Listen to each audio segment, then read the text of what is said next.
What's up, guys? It's Mibag here. It's a little bit late, so I'm going to be talking a little bit low tonight. Very similar to how I was in the Not a Hero videos. Ironically, I am playing something called Community College Hero, which, as you can see from this going on, you are at a college for superheroes, and that is all I know about the game. I saw it on Steam, and I said, I have to play that, because that seems fucking insane. Let me move my mic here. There we go. Just a little bit off to the side, just so you don't get that, but enough to hear me. Now, this is all I know. There is a little bit... It's all text-based, so there's going to be music playing in the background. I got to find some royalty-free shit to put in here, but you'll hear some music playing in the background. Otherwise, this is all text. Don't worry, I'm going to try and make it fun. There is going to be a lot of reading and a lot of other shit. So apparently this is issues 1 through 4 of a 12-part miniseries, so Trial by Fire is part 1 of 3, I guess. Anyway, let's get right into it. Community College Hero, Trial by Fire by Eric Moser. Or Moser. Or Moser. Moser. Okay. Issue 1, Where's the Smoke? Okay, so I guess these are our characters. We've got yellow guy, blue guy, guy who's glowing, the Green Lantern, mask, Asian with mask, steampunk kid in high school, steampunk girl in high school, and raver with mask. So those are our characters. Remember their names, it's probably going to be important. You instinctively duck and twist just as a column of flame streaks over your shoulder. A black, lumpy fist the size of a milk jug bashes your chest and sends you crashing 20 feet backwards into a mid-sized sedan. That's pretty fucked up. Gritting your teeth, you struggle to stay on your feet. A blurry gray figure prowls to your left. He eases a glistening sword from his sheath on his hip and takes slow, steady steps in your direction. You're frozen within the decision. Who is the biggest threat? The fire-slinging sociopath, the ham-fisted powerhouse, or the ninja preparing to decapitate me? Honestly, probably the ninja, because this ham-fisted guy could probably run away from, and the fire slinger, I mean, you could just drop and roll. I mean, it's a fucking ninja. You may be right, but if you ignore the others, you'll just die in a different way. Individually, any one of them could be present at almost any insurmountable challenge. Oh, could present an almost insurmountable challenge. 3 of them working together just means your death will be a nightmare. Your eyes dart from left to right as the 3 villains surround you. What is your strategy? Well, if they don't seem that bright, why would there be a fucking ninja? Let's see. There's 3 versus 1. I am going to find an escape and regroup. Finding a silver space between 2 of them. A sliver of space. Oh my god, I can't read. This is it. This is the episode you guys find out. I'm completely fucking illiterate, apparently. Finding a sliver of space between the 2 of them, you leap forward. You're almost through the gap when you feel fingers wrap like steel bars around your ankle. You're launched against a storefront. Your limp body bounces off of the bricks. It hurts.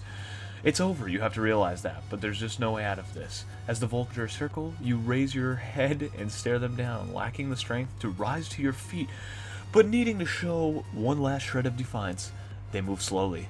They are in a hurry. For a moment, you wonder if they view this as just business, or if they take some kind of perverse glee in toying with you.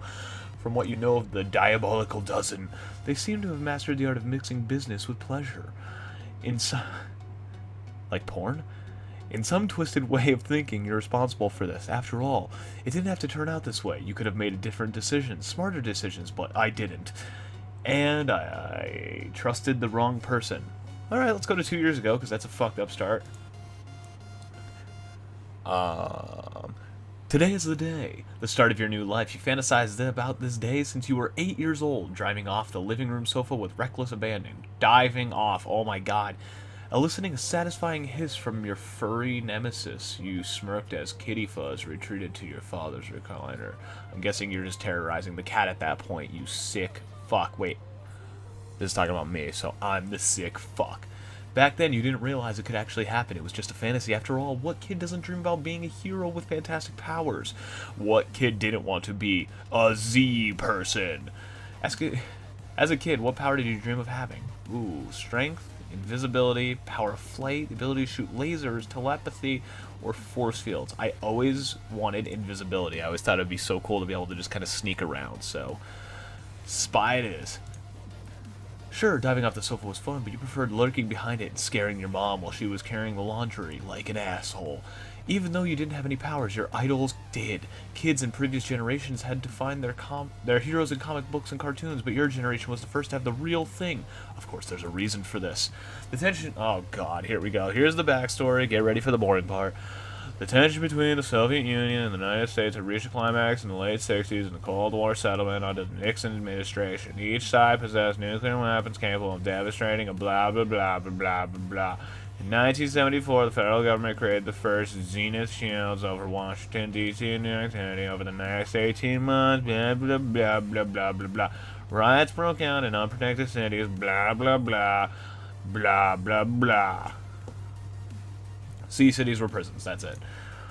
Oh my god, I chose the wrong game to play. Anyway, an entire generation was born in the Z cities. They grew up never traveling outside of their hometowns like every other fucking movie like this. But people adapt to change very quickly. Within a few years, most citizens had grown accustomed to their new situation. According to lead scientists, their bodies also adapted to the energies of the Zenith shields that bombard them for 24 hours a day. Based on later studies, it appears that children absorb higher concentrations of the energies than against the World War. The shields came down, so the heroes emerge, although sometimes just support those and later depletion over the food. Okay, so pretty much there were shields over the U.S. in some major cities, and kids got fucked up off the radiation, and now they're superheroes. And I'm training, or I was training. You've been accepted to the brand new Heroes Among Us program at Spec Community College. Thank God it's community college, because less bills, I guess. In Spec, Nebraska. According to the aggressively friendly admission people, you'll be trained by some of the biggest names in the heroing community. Although no specific heroes are identified as faculty members, you'll be able to pursue the Associate in Arts, 4 semesters. And those who excel at SSC may be blah, blah, blah, blah, prestigious or foundation, blah, blah, blah, blah, blah. Since its founding, Prestige has worked with the government to test Zeniths and objectively measure their power levels. In 1995, the official power grade scale was adopted. Holy shit. Do you want to look at the guide that explains Zenith power grades? No, I don't. Admissions requirements for Prestige are rigid. University, PU, to its detractors. Really? Really, Mosier? Really, Eric? Let's get on a personal over. Eric, you just made that fucking joke in this? You had me read all that bullshit about the Cold War, and then you put a PU joke. What the fuck is that? You fuck you, Eric Mosier. Accepts only aspiring heroes with grade 5 or higher abilities. The school aggressively pursues these possessing classic powers like heightened strength and invulnerability, speed, flight, energy protection, blah, blah, blah, blah, blah, blah. What do you think of Prestige U? So like if you Zebulon. Yeah, it's kind of elitist. It does kind of seem elitist. I mean, it is kind of luck at the same time, but I feel like it's a little elitist, so we're going to go with elitist. For the past 2 days, its prestige facility and graduates alike have battled against the Diabolical Dozen, the world's premier group of villains based somewhere in southern Florida, because of fucking course. Each member of the Dozen is capable of engaging an entire battalion of highly trained soldiers with little chance of defeat. As a group, the Diabolical Dozen can swat down an entire division, over 15,000 soldiers, so send 30. No member of the Dozen has less than grade 8 power. Several of the members, including Lady Ash, are believed to be grade 10 abilities, which constitute a global threat. So why are they just terrorizing Florida? Who the fuck knows? Despite many high-profile battles between Prestige and the Dozen over the years, including the wildly destructive 2-week siege on St. Louis 5 years ago, resulting in the destruction of the Gateway Arch, only 2 members of the Dozen have ever been captured. Neither revealed any information about their comrades, and both were immediately replaced. According to the whispers among the criminal underworld, leadership of the Dozen passes to a new member each year, although all members possess voting powers. Ever since the siege on St. Louis, the Dozen appears to have toned down their attacks. Things have been relatively quiet in the past 5 years. Mega Cat credits the tireless efforts of the school in combating the villains and eventually wearing them down. What do you think? Why do I think things have been quiet the past few years? Mega Cat school probably has worn them. Dozen only have 12 villains, and Mega Cat that's school. See people who die about the Dozen probably just biding their time for some reason. They're the most powerful villains on this planet. I doubt the Prestige is wearing them down. No shit, because they destroyed a whole fucking landmark, and apparently they could blow up the whole fucking world. Duh. Next. Savior School emerged on the hero training scene in San Francisco 7 years ago. Purportedly, to accommodate and train the growing number of Z people being denied admission to Prestige. The founders, twins Booksmart and Street Smart. Oh, God fucking damn it, Eric. Oh, God. Like, publicly criticized Prestige for not accepting more students of diverse ethnics and sexual orientations. Are we really getting into these issues in the middle of a superhero book? Savior School promotes a more inclusive admission system, accepting students with abilities classified as grade 3 and up, meaning that young Z people with low to mid-tier abilities finally had a place to train. Booksmart, widely recognized one of the smartest people in the world, go fucking figure, was recently quoted as saying, "No one, not even Mega Cat, should monopolize the training of the next generation's heroes. This is not a fiefdom, and he is not a lord. The diabolical dozen has terrorized our nation for almost 25 years, and although Prestige has made progress against the dozen, logic dictates that if Master Cat and his colleagues could definitely stop the dozen, they would have done so. We acknowledge Mega Cat's contributions, but respectfully suggest that a more collaborative approach is needed." Street Smart added little to his sister's statement, saying only, "Mega, fucker, is all hiss and no claws. You can quote me on that." Now, he didn't actually say fucker, I added that, but, I mean, it says expletive deleted. I mean, come on. We know what he said. Mega asshole, mega douchebag, mega fucker, mega fuckface, I don't know. Book Smart and Street Smarts, oh god. Students possess a wide variety of abilities. Many Savior students can modify their bodies, employ high-level technology, harness the power of their minds to do amazing things in more unusual ways, teleport, gliding, etc. According to unconfirmed reports, Savior has loaned one of his predecessors to Spec as show of support for the fledgling community college program. So what do you think of the Savior School? Well, while I think it's owned by Booksmart and Street Smart, and those are the stupidest fucking names I've ever heard, they did kind of rip it off and just kind of modify the idea, but I do like that they have a more inclusive program. I really don't think there should be a monopoly on training heroes, to be honest, so I'm going to go with that. Even after Savior arrived on the hero training scene with those grade 1 and grade 2 abilities, still had no place to train, at least not until Spec Community College announced its new program for training low-level Z people. This is a school at which you'll start your heroing career, so I'm a piece of shit is what they just told me.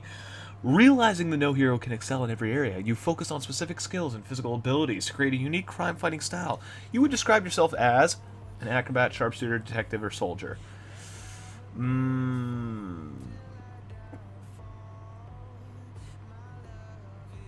I kind of like the sharpshooter.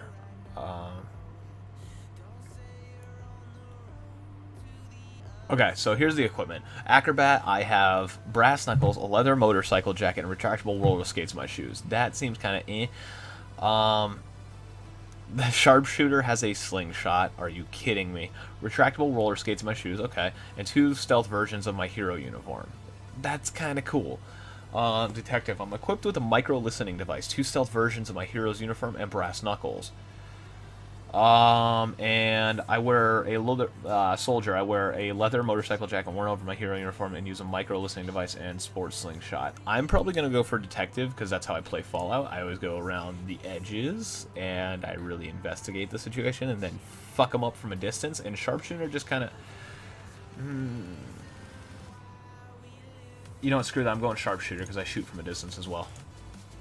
Swelling hard, you trying to balance your nerves as your excitement. You've trained hard, but you've never been able to overcome a glaring weakness that might end up crushing your dreams of being a guy. After all, not many heroes are scrawny. Did you just call me a fucking bitch? What a dick. Eric, you're a fucking asshole. You feel like the proverbial 95-pound weakling, but slinging around weights in the gym like some Neanderthal just never seemed appealing. There's more to heroing than just brute strength anyway, right? Needless to say, if you end up fistfighting, you're in serious trouble. On the plus side, at least a few other students will have less than perfect bodies. Sure, you'll make some friends with abilities that complement your own, hopefully. Funds will be really tight Funds will be really tight with only your $2,500 spec stipend to pay your daily expenses for the semester. Thankfully, your scholarship covers your tuition and even your off-campus apartment. Or you can even afford to take this opportunity. Or you couldn't even afford to take this opportunity. God damn it, I'm so sorry I can't talk. But your weakness is hardly your biggest issue. Lacking any special powers, you're the only normal student in the entire incoming class. You're not a Z person in any sense of the term. Thankfully, in a display of its desire to accommodate all aspiring heroes, Spec's new program has reserved one slot for a student lacking any powers. I thought I have a fucking power. Still, your natural abilities and low-level equipment barely justify a grade 1, much less the grade 3 or grade 5 necessary for entry into Savior Prestige, respectively. Now, your only available route to become a sanctioned hero runs through Spec, Nebraska. You rode a roller coaster of emotions in the past few months. You applied to Spec in February and fretted daily about your chances of getting in. You know what? I kind of see where this is going already. I'm actually going to end my first episode here. I'm going to keep going with this because I kind of want to see what happens. Even though it is text-based, this might be a little bit of a more boring one, but some people might appreciate it. And if you do appreciate it, thanks, because I'm not really enjoying it, but I kind of am in a weird way. Yeah. Yeah. Okay, anyway. Thank you guys for watching. As always, like, comment, subscribe. And make sure to follow on Facebook, Twitter, and Instagram / It's Mibag at the end of the video. We'll see that again. Thank you guys for watching. I hope to see you again. Peace out.